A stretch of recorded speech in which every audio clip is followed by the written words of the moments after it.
Buongiorno a tutti e buongiorno a tutte, sono Matteo Scolari, presidente dell'associazione Verona Network. Proseguono gli incontri tematici proposti dalla Carta di Verona.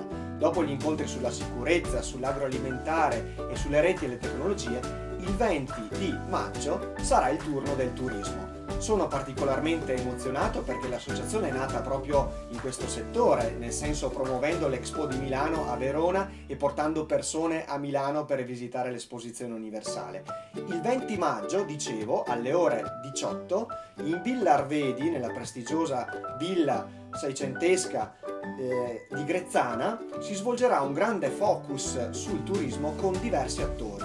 Con l'occasione verrà assegnato anche un premio speciale a un ospite importante veronese, di cui non vi svelo ovviamente il nome.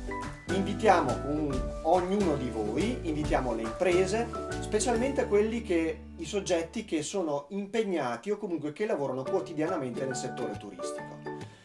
Non mi resta altro che salutarvi, invitarvi, ripeto, il 20 maggio alle ore 18 in Villa Arvedi. Sappiate che è previsto anche un tour gratuito guidato proprio con il signor Paolo Arvedi, che vi mostrerà le eccellenze e le bellezze di questa straordinaria residenza e villa veneta.